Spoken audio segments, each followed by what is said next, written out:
Straight from the top of my dome. That's it. Check 1, 2. I think I'm coming through. I hope that will do for you.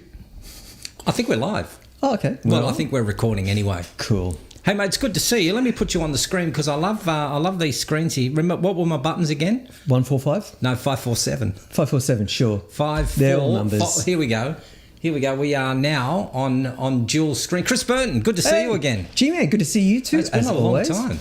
It has been a little while since we've sat down and nattered. I think the last time we had a conversation like this was probably about a year ago, but a lot has since happened since that day. Much has happened in the last 12 months, for sure, for us both. Yeah, I think for us both. I want to sort of like, I don't know, maybe lead off from where we started 12 months ago. We were talking about leadership, and look, I'm noticing here you're the behavioural scientist. I love that term. Yeah. Well, that's what I do. A lot of different things, and You do. A lot of the foundation was from my undergrad in behavioural science. It's informed method and rigour, and what I do, data-driven stuff, making sense of the world through numbers has been very helpful. And I've sort of parlayed that into corporate learning and development, learning and performance. Very exciting. To broad people. It's very exciting. I'm super lucky. It's just great to be working in this field, and it's such a marvelous career field to be working in and helping people out. Now, before we get started, I just remembered something. I have to do a big shout out to a mate of mine. Look when I push buttons behind me. Look, off. The light. The lights have gone off. Watch the surfboard light up when I'm going to push a button. Surfboard lights up. And I think, hang on this side. Look at that. Fantastic. Do you like the new lights? It's like I'm at an Ed Sheeran concert or something with this production value. It's Ed Sheeran. Yeah. And you get no light. You get nothing. I tried to put... that's okay. In fact, I've got a light in front of me here. See this one here? Yeah. So I tried to put this one to give you a bit of, glow, but it makes you look like it makes you look like an alien, so I think I'll just leave it on me. It makes it look I'm me too like close to that already, I think. Let's talk about leadership. The thing I'm thinking about leadership is I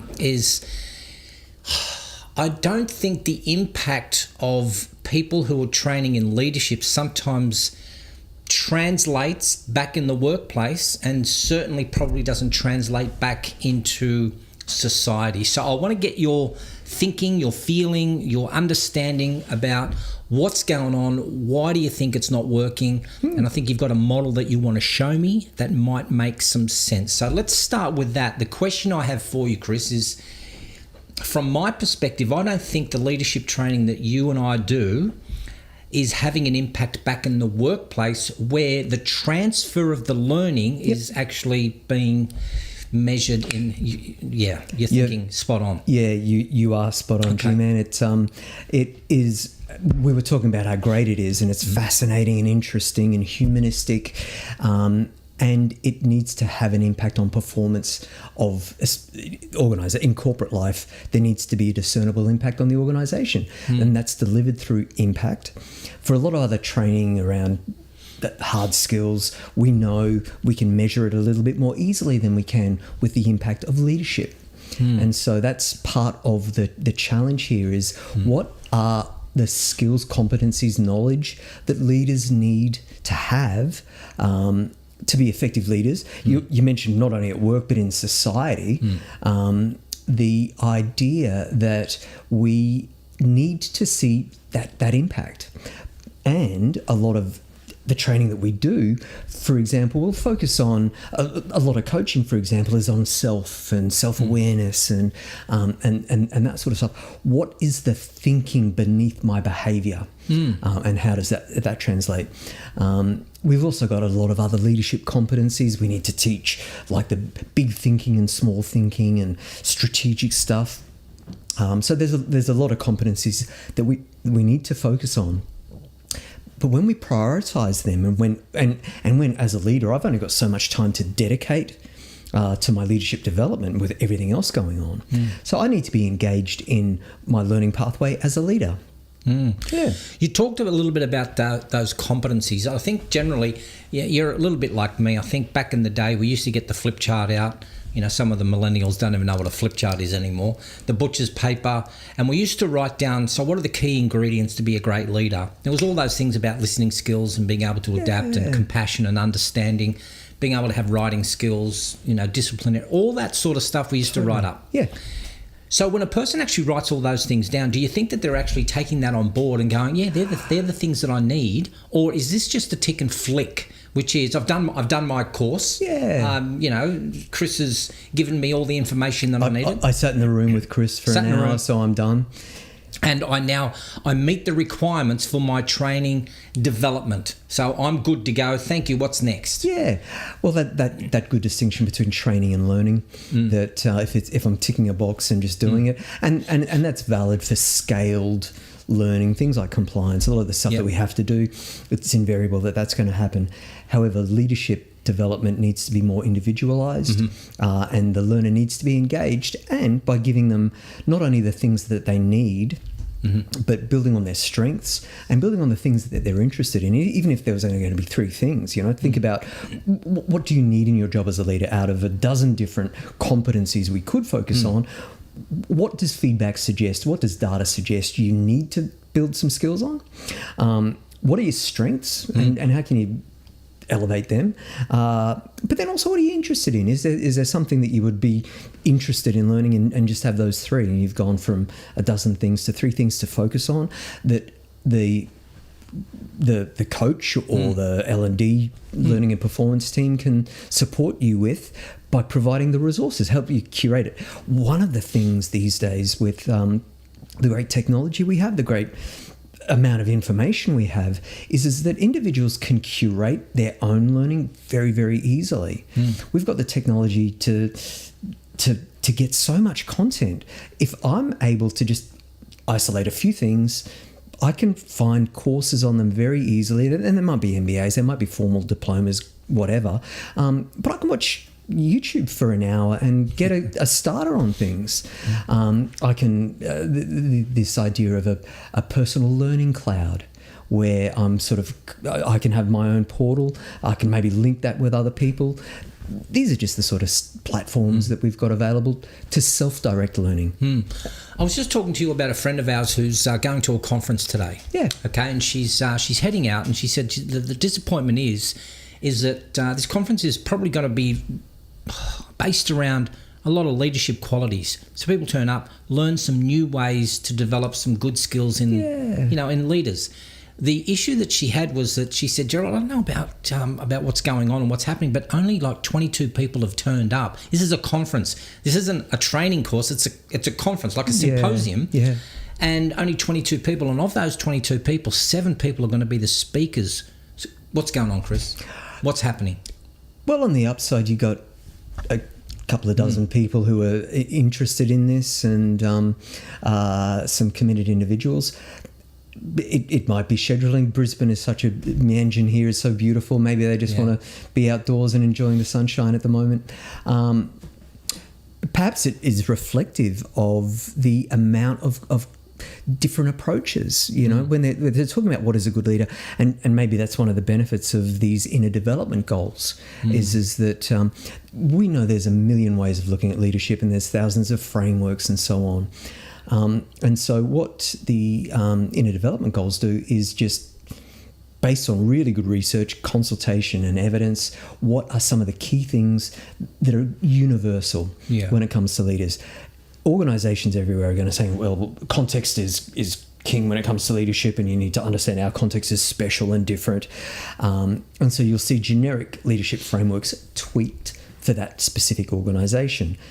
But we've seen enough leadership models. We know that there's commonality around all that sort of stuff. So so this looks at, well, what are some key themes? I think there's 17 different competencies broken into 5 themes, and just to simplify it. And so perhaps back to the conference, the symposium, the diffusion of frameworks and languages, and there's no agreement on what might be a good way for us all to look at the same thing, because it's pretty universal. Do you think that in this case, this conference would be live streamed? I don't know if it's going to be live streamed or whether it's even going to be recorded. But do you think people are now at that point post-COVID, is that I can just sit at home. I can click on my computer. I can watch this in my own leisure. Yeah. I can have breadcrumbs all over the top of me, and while I'm eating my chips and drinking my wine, listening to what I have to listen to, rather than have to get on a train, put on a suit, and get into the conference room, being able to mingle with people that I don't want to necessarily mingle with. I can do this at home. Do you think that's the new culture that's happening, the new framework that's happening? It might be some old habits that we've got comfortable with, because I don't think there's ever a replacement for just in real life. And I'd be happy to sit in a conference room with you with toast down your shirt and a glass of wine in your hand, chatting up in real life, because it's, I guess, that spontaneity and that human sort of interaction.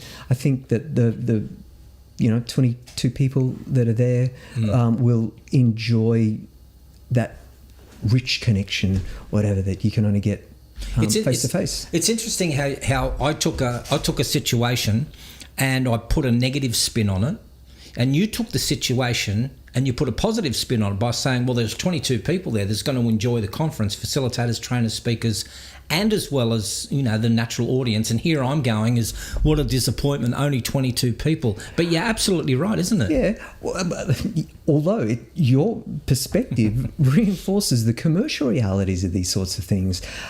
In terms of profit, it would probably be easy to write it off as not successful. Right. However, in terms of what was the purpose of it, which a symposium is just getting people together talking, back to this idea that they're like-minded, there's a common purpose that they have. This is obviously interesting enough for them to get on the train and put on a suit and show up. Do you think culture has played a big part of it? Like we're talking about, I think in the past excuse me, I think in the past we used to talk about, it's the boomers and the Gen Xers and the Gen Ys, millennials, and we talk about, the millennials don't get on with the boomers and how do we, there was a whole course structured around how do we actually assimilate. But I think nowadays it's getting more into culture. And do you think culture is playing a massive part in it? Oh, yeah, culture is always playing a massive part in everything. And the last couple of years, the disruption of the pandemic in terms of helping us understand the marvels of technology, what we have, what we are capable of achieving as a society. And it's also changed perhaps our the way that we perceive interacting with each other, perhaps validating the virtual presence, because we've got the technology to do that. However, I think it also emphasizes the importance of humanity, of humanness, being humans. Yes. That whole idea of giving more perhaps thinking more of others. Culturally, it's easy to see that we're becoming more selfish, more easily offended by things, more sensitive. It is definitely crazy times. You just got to turn on the TV, read the news. There are some weird things happening culturally. However, culture is such a big thing. It's a matter of pinpointing where to focus. I think my confusion is that when we talk about leadership and we talk about it's to be able to have courage, be able to speak assertively, to be able to say what it is that we have to say. So if you're an employee of mine and I say, Chris, pallet of wood over there, I just need you to pick that pallet of wood up, pick it up and put it over there. I'm thinking that I don't want to be faced with a lot of questions like, why do I have to pick up that pallet of wood? Why don't you pick someone else? Do you know that you're offending me now by the language that you use, Gerald? Because I found that to be quite aggressive. And I'm noticing now by your micro expressions, Chris, that you are not happy with the way. So that's what I'm talking with culture now. Do you think leaders don't want to be leaders anymore because they're fearing that they may offend people?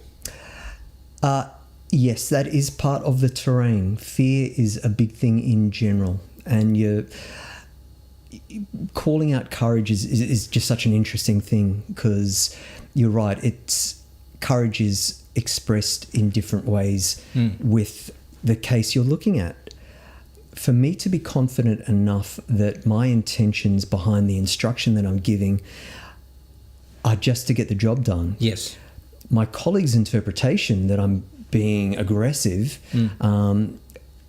is up to them, and perhaps they need to understand a little bit more about where I'm coming from. However, that is not without being critical of your own relational skills. What is it about how you've behaved, how you've acted, how you've expressed yourself that might have them think that you're being aggressive? Why do they think that? So the courage to face that, even that difficult conversation, might be something that you fear, because it's harder, like, to sort of genuinely inquire or be curious about how our colleagues read us.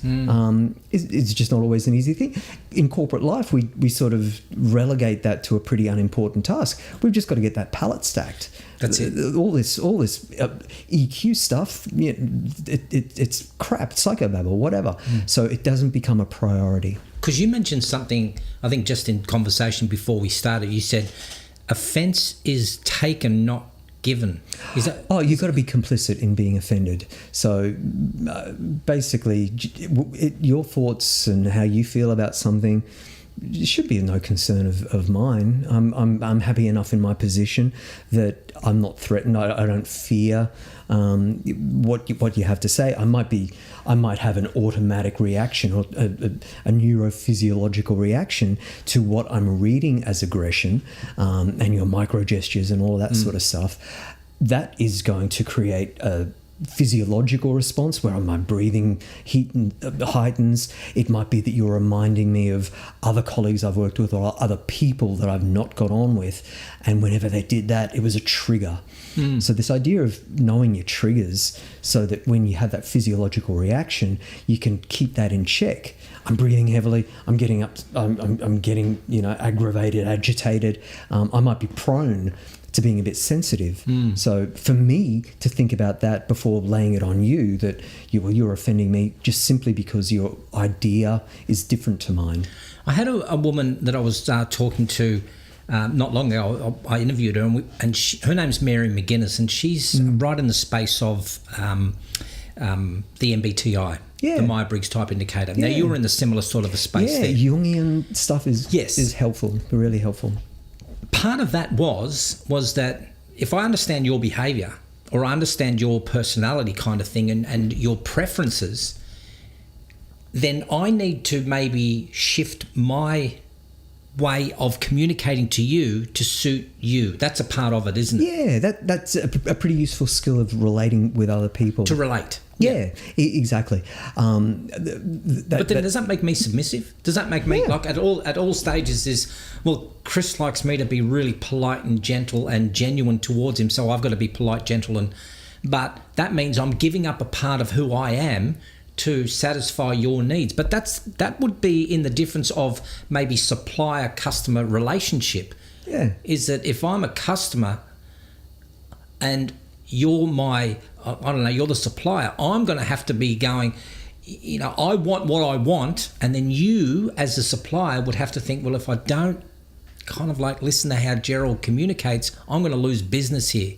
Am I making sense here? Am I being submissive or... Well, no, you're not. And you're making sense because that is a good example of the payoff of skills development. I'd question whether I'm asking you to be a different person, because if you're an extrovert, you like to talk. What I'd suggest is that it would be helpful in our relationship if you give me time, if I'm more introverted, for example, to just give me a little bit of time to think about what I might want to say. If you're a detailed person, be patient with me while I get the big picture concept stuff happening. So framing that up then as a skill, one of the relational skills that is going to have a payoff when we've got a more productive relationship. And not asking you at all to either change who you are, you're just doing things that you're communicating a bit more skillfully. And secondly, if you want to frame it up as being submissive, but another way of looking at it is you're helping create a more constructive working relationship. Have you heard of the term confirmation bias? Yes. What's your understanding of that?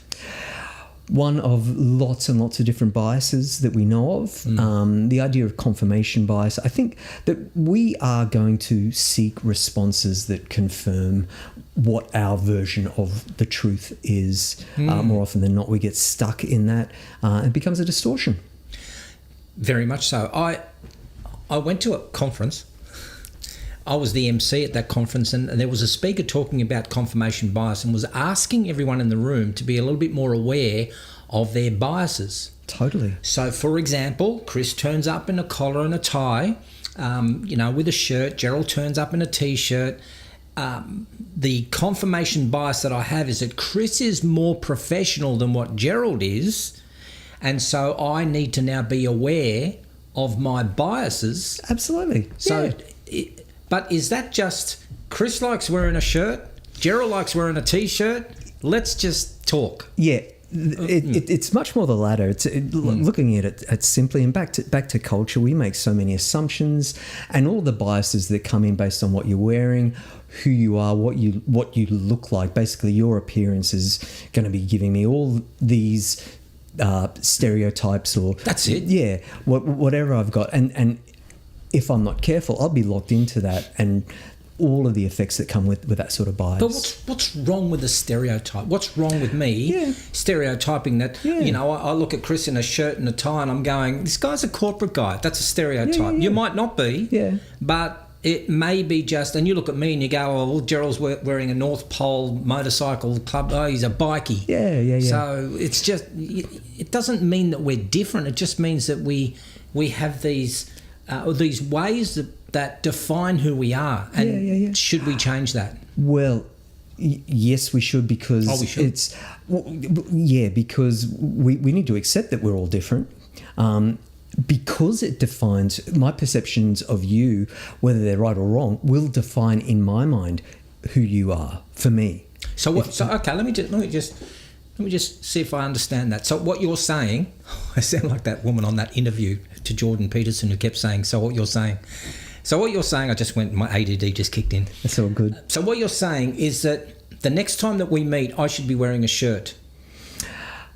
Hopefully G-Man. No, a collared shirt. Gotcha. No. Back to the question around the bias. You wear what you're comfortable wearing, and what's appropriate for the context that we're in. Again, those are the things. Back to the original question, what's so bad about stereotypes? Why are they bad? They are bad. However, we are simple animals. We are trying to make sense out of things, and stereotypes help us simplify the world. If it's easy to fit in my schema, then that makes it easier for me. The problem, though, is when I get trapped into not being open or critical about and back to the conference speaker who makes sure we're aware of all of our biases. This goes a bit more broadly than just bias. It goes into the thinking behind the thinking. It's basically what are all the ways we look at the world? What is our narrative? What do we tell ourselves about each other and about the world we're in? And let's keep that in check. It confuses me, that's all, because I think if we're talking in the realm of leadership, and leadership is about having the courage to coach, having the courage to speak up, having the courage to be who you are, with at least some, understanding and compassion and, some good listening skills, it shouldn't change, that I can be a leader who is grossly overweight, wears blue hair, has thick bottle glasses, and has pinned out ears. It doesn't matter, but so long as my understanding is that I can get Chris to do a job that Chris will follow kind of the request or the orders without there being too much conflict, I think the job's done. But as soon as I start putting on a bit of weight, or I change the colour of my hair, or I have thick bottom glasses, there's a new stereotype. It's, Gerald's changed. Have a look, he's putting on weight now. He's living the good life. He's moved up the ranks. Look at him now, He can afford more food. And I think that's the fear that I have, is that why can't I just be me? Well, ultimately you should be being you and bringing people along that you're collaborating with on that journey, helping, and back to courage, helping them understand you so that they can get where you're coming from.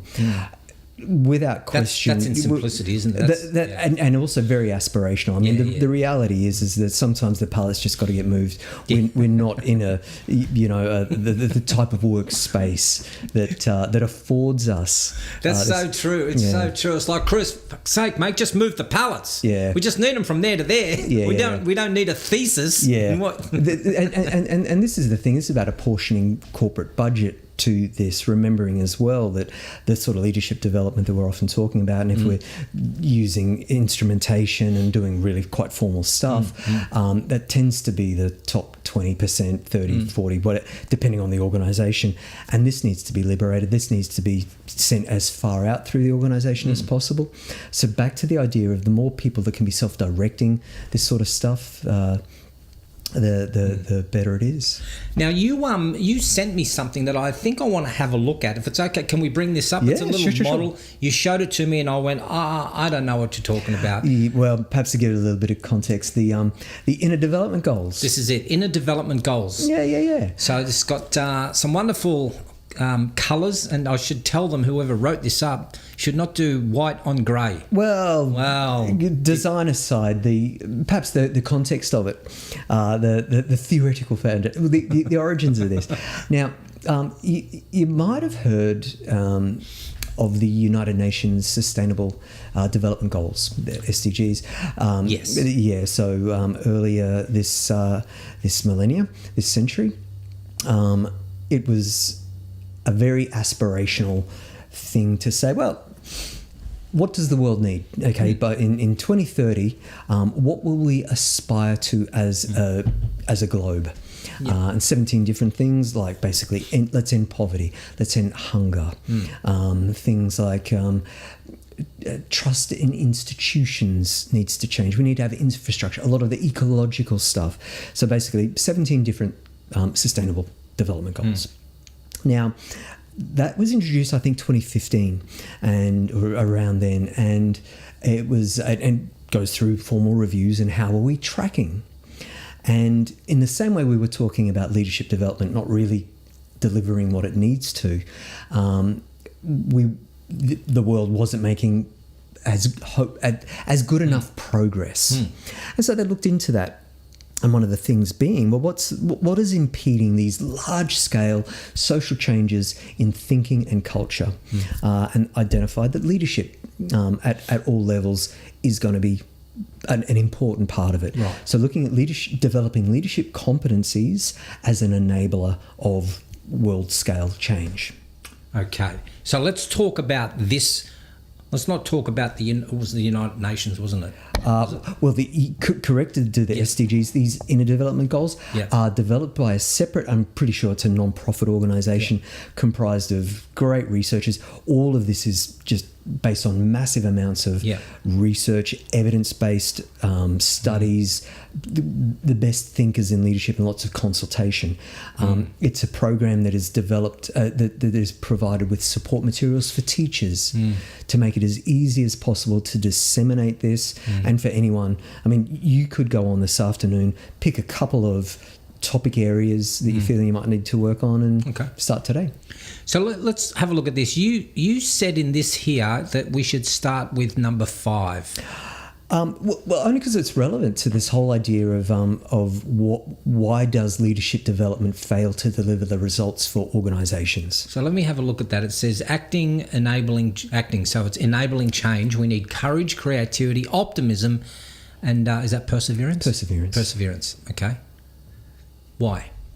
Because they will help to focus our efforts on the results that matter, but drive through the impediments that we face as we work towards those goals. Do you think that the era that we're in now is that people are having a look at, whether it's the United Nations, the World Economic Forum, we have this overarching government body that people are going, I don't want to listen to anything you say. You want to go totally green and clean by 2030, and yet we can't even fill up our own car. We've got housing crisis over here. We've got, fire management crisis happening. We've got people in poverty that's happening. And your goal for 2030 is to get electric cars and to have this sustainable wind farm. And solar panels thing working for us. Can we get back to basics, government? And can you kind of like just feed the homeless and maybe house the homeless rather than talking big picture? And the question I have is that, Chris, there are some people that I talk to that would just go, whenever the government opens up their mouth, I'm not going to listen to anything that they say because they lie, they cheat, they steal, and they don't help the ordinary working class person. Am I citing the sort of things that you've been hearing too, or not so much? For sure. I mean, those sort of messages are always going to prevail. Yeah. And we were talking about institutional trust. Yeah. And I think there's every reason to be critical around what's happening politically at all sorts of levels, whether it's here in Oz, this tragic circus in the States with Trump and the big lie is really reflective post-truth world. Yes. That who do we trust? Yes. I think the point that you make though initially around people are always going to have their biases. People are going to say as soon as the government opens their mouth, I'm not going to listen. That's back to that bias. Yeah. But if it comes down to evidence, I mean, let's just. Do you want to talk about some relevant things that are happening? Yeah. So let's talk about I think the 14th of October, we're all going to the polls and we're going to be voting on a referendum. Yes, and that's going to be. I think you just said it. Yes. Yep. Absolutely. It's going to be whether we should vote for the yes vote, which is if we have a look at the Uluru Statement. And we read the Uluru Statement, we want to be able to, this is now me talking as a 5-year-old, is that we want to be able to give the Indigenous a voice to Parliament and also be an advisory body to Parliament. Now, and we want them to have a voice. Yep. Now, right when that started on the get-go, I was like, big tick. Yep. Let them have a voice. Yeah. Why not? Let's do that. And why now, not? Why not? Why not? So rather than having, and I'm knowing my constitution a little bit, rather than having our 8 chapters, we will now have a 9th chapter in our constitution. So let's be known as Chapter 9, the yes voice, if it goes through. So now we're learning a lot more since this was developed over time that people are going, whoa, just hit the brakes for a minute. Yep. You lied. You're lying to the public and you're making the public seem like that we are stupid, irrelevant, we don't know, when all people are asking for is just give me some of the details. And they go, there we go again, you're the Trumpers, you're the conspiracy theorists. For sure. Trumpers and conspiracy theorists. Trumpers and conspiracy theorists. Yeah, and this is it, that idea of being lied to. Yes. And very interesting, the pamphlet is out, and that notion of inaccuracies and misleading stuff, that specifically the No campaign, a lot of that stuff is just inaccurate, taken out of context, misleading. Doing the fact checking on that is simple and revealing. I think that the No campaign and what they have submitted as information gives us every cause to distrust government. Yeah. These are politicians that have endorsed the No campaign who have said, yep, these statements, I'm cool to go out as representing me. And we've got, 8 or 9 talking points. The stuff about details. There's heaps of details there. Yeah. There's been a very extensive process and publicly published design principles for all of this. There are plenty of details. The constitutional law side of things is all sound. The Solicitor General report was just great. Not great, but it's pretty objectively, is it risky or not? It's not. We can maybe talk more about that. We've sort of gone from... Well, I'm thinking as a part of a person who's in a leadership role, which would be our Prime Minister, Anthony Albanese. Yeah. He should be, of course, putting forward his policies of what he thinks, but then leaving it up to, if he's going to put it to a referendum, then leave it up to the Australian people to make the decision without the lies and without the coerciveness, without the sneakiness. Because you heard about the last part of the sneakiness that happened when I think it was the chairman of the Australian Electoral Commission had gone on and had said, we are going to ask a simple question, and as it will be, you write in yes or no. And then the question was posed is, what if I put a tick? A tick will be seen pretty much as a yes. As an affirmative? Yeah, as affirmative. And then the question was asked is, what if they put a cross? No. That won't be accepted. A tick will be accepted for the yes, but a no won't be. So now we're looking at it and we're going, where's the fairness if the Australian Electoral Commission, your job is just to print a pamphlet? Perhaps not so much fairness and more an issue of the complications of a standardised, rigorous process for this sort of referendum, this sort of question. I'm listening to what you're saying. You're saying standardised, rigorous process. Wouldn't that just be yes or no? There's no rigour in that. You would think it'd be simpler, but I guess underneath it is about ensuring that it's as easy as possible to either embrace a future that we know we need to have, that is talking to a 5-year-old. Do you want to live in a world where we are acknowledging everyone in their difference, especially the important cultural importance of our First Nations people in any country? I mean, the fact that there are just hundreds of developed countries in the world that formally acknowledge their First Nation people within their constitutional documentation, and Australia doesn't. It is so rare, and it's back to big thinking. I mean, do we want to be seen by the world as someone who says, no, we don't want to accept our 65,000 years of heritage? The guys that were here before us, we've written them off. Last couple of 100 years, all sorts of trauma, all sorts of, I know what you're saying. There's a lot of time to be made up. I hear what you're saying in there. Doesn't need to go to referendum.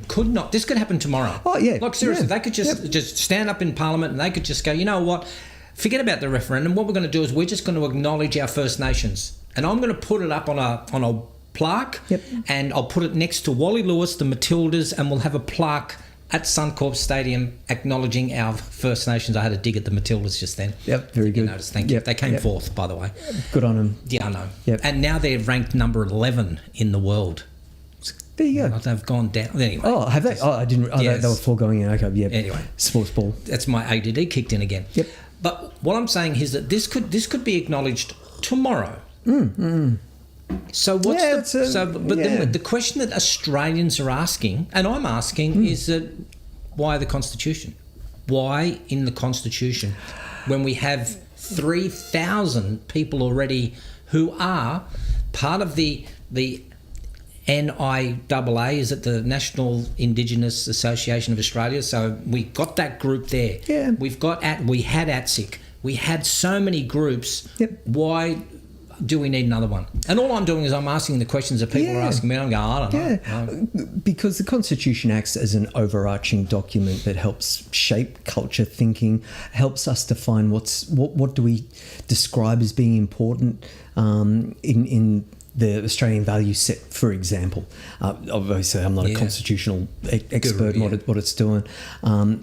And this, I guess the process of being involved in it, being consulted as a nation to say, look, do we believe in equity and a fair go and acknowledgement of everyone, and especially our First Nations people, because we know that it's the right thing for the future that we should be aspiring to?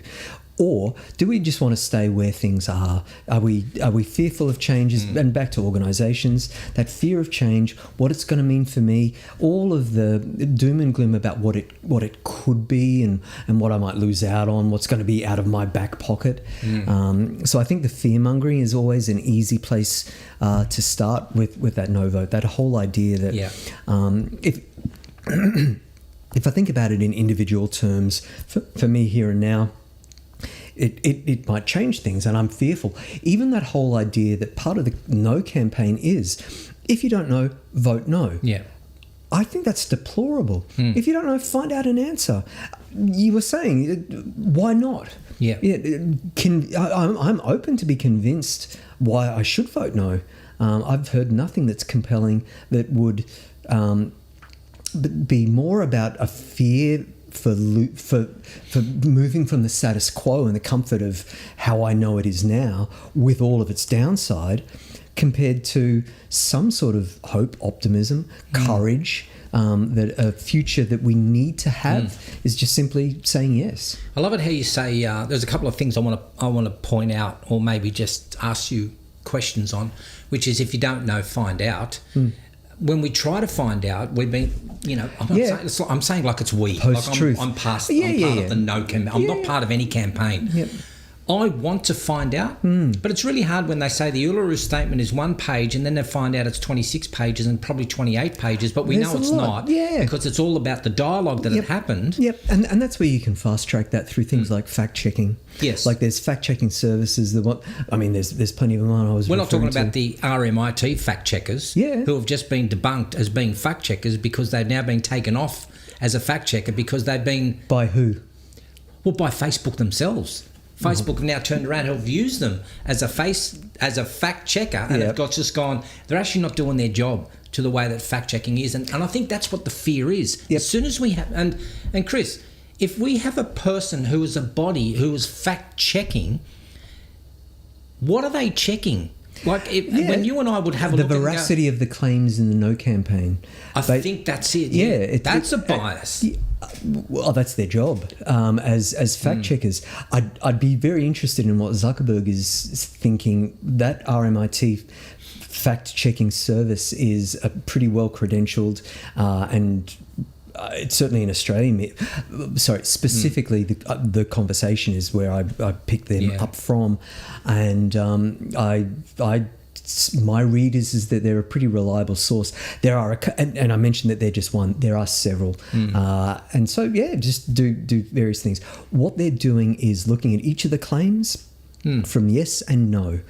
They are able to evaluate pretty objectively and open for peer review as to whether a statement, like there are no details, is that accurate or misleading? It's actually inaccurate. At the least, it's misleading.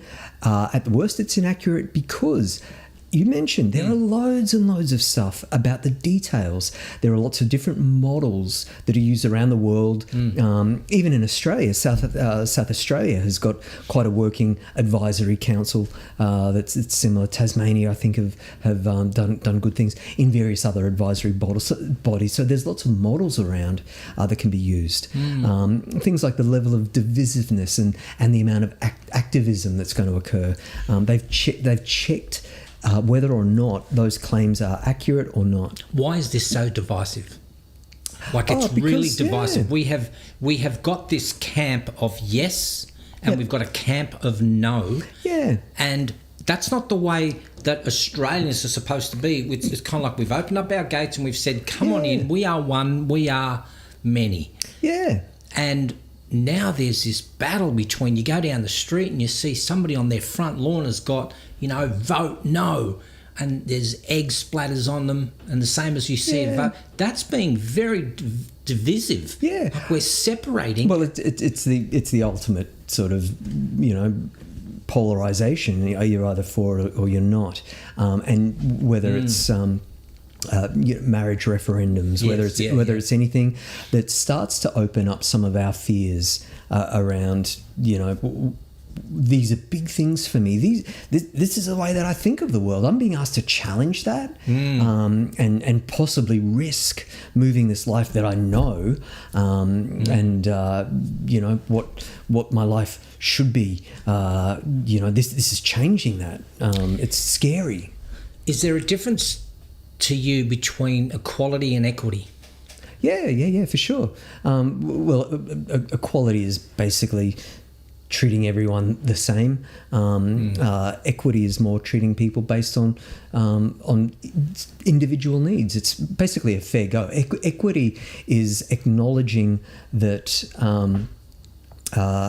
different people have got different advantages and disadvantages. Sometimes those disadvantages are systemic, and the individual's got nothing to do about it. And in fact, the system can be held responsible for the disadvantages that they hold. Things like voting yes helps to ensure that in generations to come, those systemic disadvantages are in some way shifted or eased a little bit, so we can have equity. Can I give you an example? Yeah. Okay. So you and I go for a job as a pilot. Yep. Okay? I have no skill as a pilot. Yep. You do. Yep. Okay? However, I'm gay. You're not. For equity sakes, I get the job because we need to be seen that there is a gay component or an LGBTQAI++ Yep. component in our flying. In our workforce. In our workforce. Yeah, So, but Chris, who's got the credentials, who's the pilot, who's been flying for so many years with 30 years of experience, gets pushed aside because he's a white Homo sapien. Cisgendered straight male. Whatever. But I get the job because with my level of least experience, the organisation is now seen to be going, we've done the look at that. We have got a component. Back to public trust in public institutions. If hiring practices get to that level, I think things like the Civil Aviation Authority should be hauled into account. Right. We were talking before about the importance of compliance training, and for any selection decision, baseline stuff is that we need to do the task at hand. Yeah. The issue of having appropriately distributed and diverse workforce is also an important consideration. Yes. But for each particular job, the key thing is making sure you got the skills. If everything else was equal, then skill-wise and so on, if the only factor was your preferences, your orientation, your race, whatever, why not take that into consideration? Back to equity and a fair go.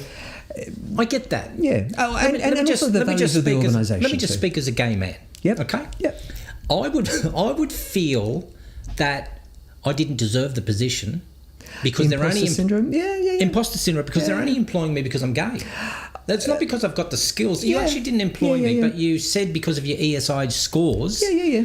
And that's a good point too. That's again for the employee, for the individual to understand the thinking of the corporation, and the reason why we are offering this position is acknowledging that perhaps in the past you haven't been given the same opportunities as Chris has as a cisgender guy. There's been privilege involved in my background that you're just trying to not so much compensate for, but helping to balance out because you know that you can, plus acknowledging the benefits in our collective workforce by having your perspective as a gay pilot.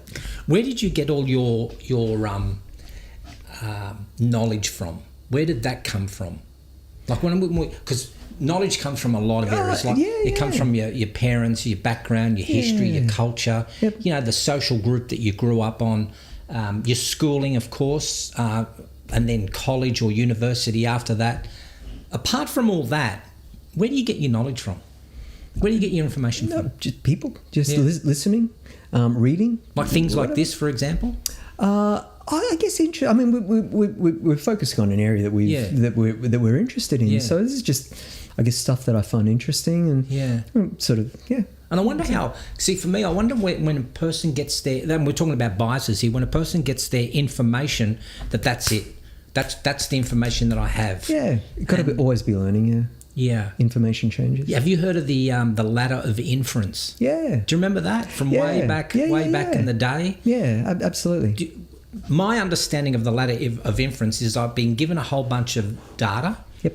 And from that data, I then make a story out of the information that I have. Then I grow it and I make an assumption about what I now know of that data. And then I come to a conclusion of how my knowledge has been based. So that's I think the ladder of I can't remember the whole lot of it. A lot of these are similar concepts presented in different ways. And that key point you mentioned around assumptions, always be open to being critical about the assumptions that you're making. And that's it. And I think at the point there is, at what stage does somebody challenge those assumptions where you just go, whoa, wow, that's a good one. And I think the one that I used to use it as an example was the car that's driving, you're behind it, and you see a sticker on the back of the car that says baby on board. Yep. And you go, oh, yeah, I could put, a surfer on board or fisher person on board. Yeah, I'm just as important as a baby to me. Yeah, as a baby. But then it changed. So that was the assumption I was making. Oh, she's got babies, But then when my assumption got challenged is, do you know why that baby on board sticker is on there? So do you know why it's on there? To, at the very least, give the driver some assurance that they are signalling to other drivers to please take care, is one of the things I would imagine. Not it. Oh. So what had happened is, and I'm paraphrasing a lot here, there was a car accident where the car had landed in a creek, and emergency services got the car, or got the adult human out of the car. Yep. Got her out, giving her CPR. She survived, and then as she's come to, they're all standing around, and she says, "Where's my baby?" And everyone's panicked. Yep. And so now it's just a symbol of, if you see that sticker, check everywhere, because there might be a baby. Yeah. Could have fallen underneath. It could have been slipped into here. Yeah. So now, and that challenged my thinking. I just went, you know what? That makes sense now. Yeah. Challenging good assumptions. Examples. Yeah, totally. Yeah. And I think we need more of that. I think we need more open discussions, because otherwise what we just do is that, I'm just voting yes. And I'm staying with that. And I'm voting no. Yeah, well, why? I don't know why I have that voice. Especially as a yes voter, but that's good, nice and strong. And you're right. Ladders of inference and Jungian frameworks, all of these things help us make sense. Hang on, slow down. You just said Jungian. You were talking about Mary's work, Mary McGuinness, right. MBTI. Sorry. All these different lenses to help us understand. Carl Jung, awesome thinker. Yeah. And that idea that different frameworks help to make sense out of this, order things. You've always been, as long as I've known you, you've always been the sort of person that sees the glass half full. Like, I'm positive. Yeah. Like, no matter what happens in adversity, I'm always positive. And I remember I asked you a while back, I said, was there a stage where kindness came into your vernacular? Because you're a kind person. Thank you very much. As opposed to me, I'm a very unkind person. Yeah. Well, in the same way, when you were asking about how do I know different stuff, kindness is just such. I'm blessed to have had a mum, and you were talking about the different sources of knowledge, and kindness as a value was always modelled by my mum and my dad. I was very fortunate to grow up in a family where kindness was not only validated but lived. We were a big family. There's 10 of us, including mum and dad, and so we need to be accommodating and kind, as considerate as you can be. And I think that is where that was fostered, and then to have it legitimised almost as scarcity sometimes these days. It is. That I think we've lost it back to how culture has changed. Perhaps some of us have lost that kindness. Never lose your kindness. And who's saying that song? It's from that video you posted on LinkedIn. Never lose your kindness. Nick Yaris. Nick Yaris.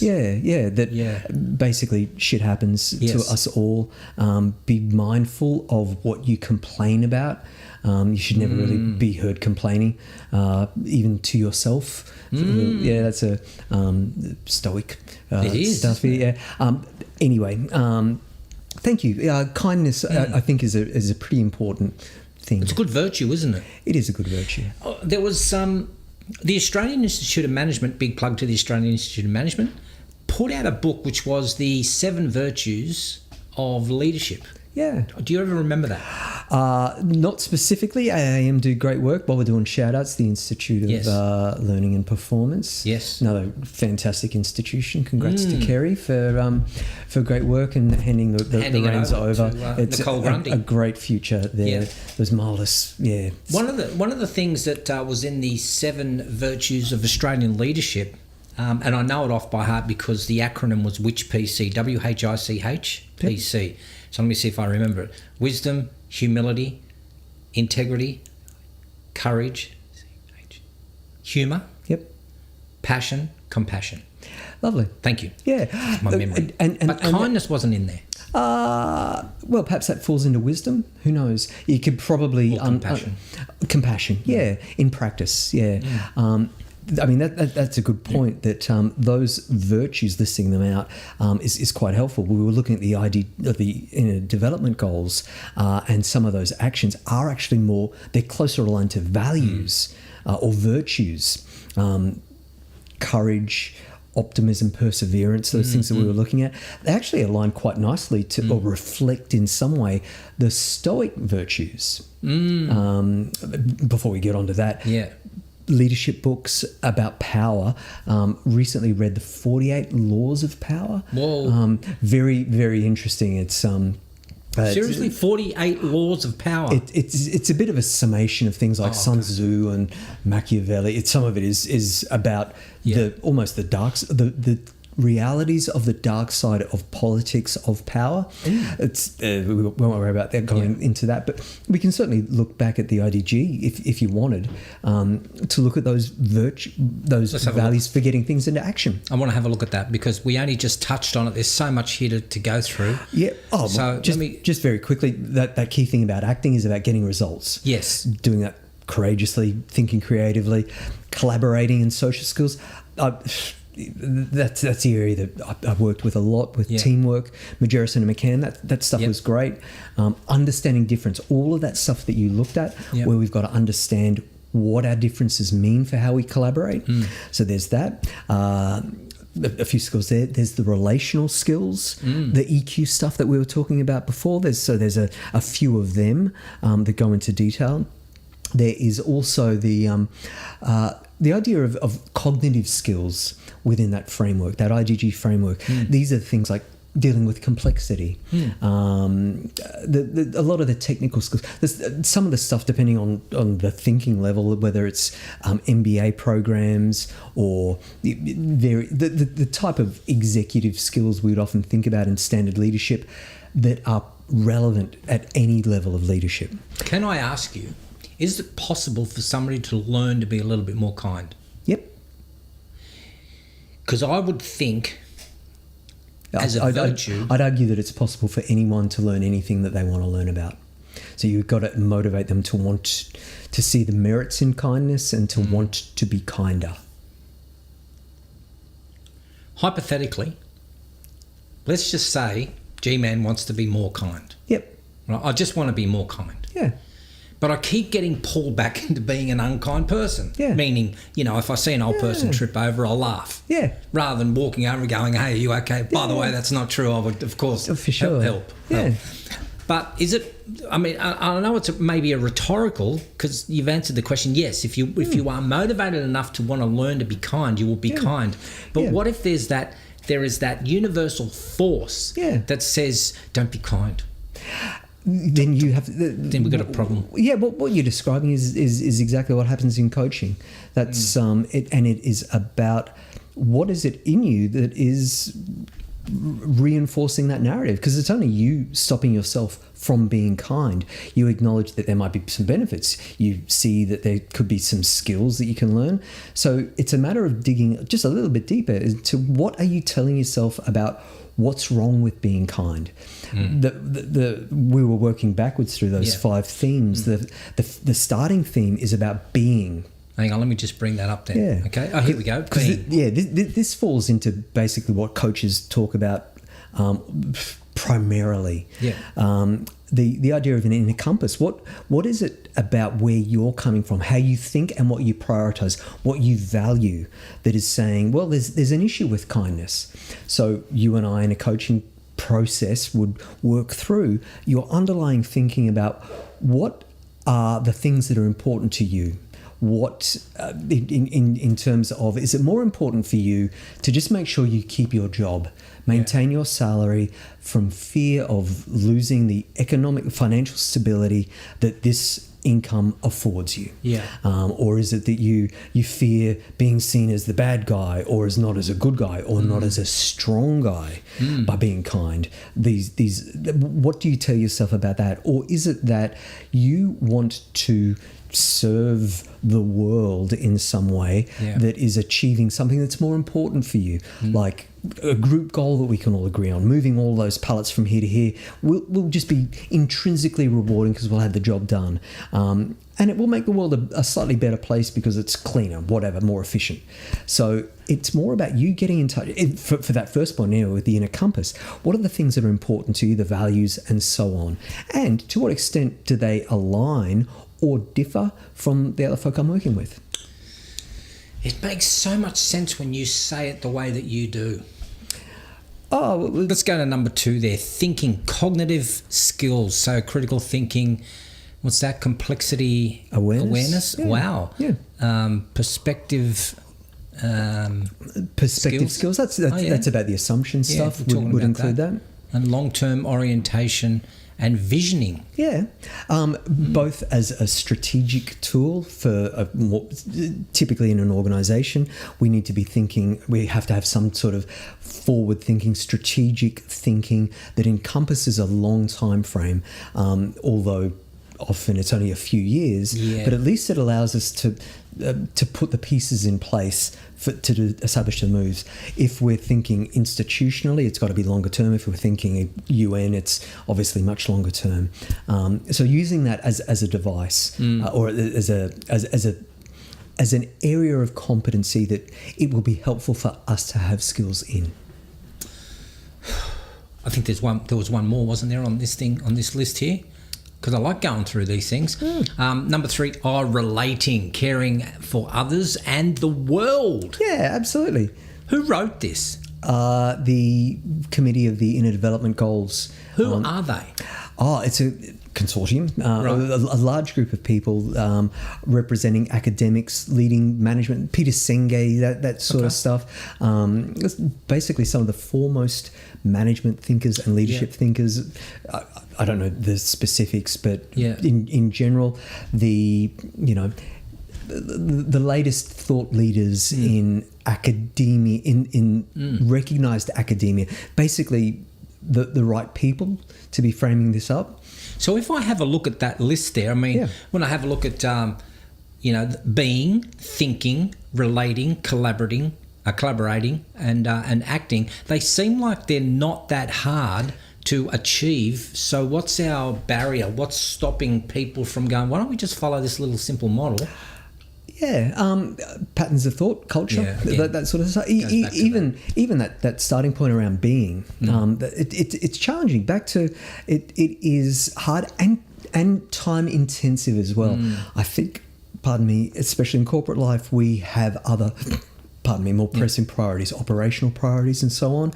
So to invest in something like being, whatever that is, we need to acknowledge that it matters. Being, breaking that down into 4 skills, and each one of them you could say, oh, what's that? Being. Presence is one of the skills of being, and that whole idea of just being in the moment, and it's all Zen and whatever, but for a leader to be able to delineate between what was, what is, and what will be.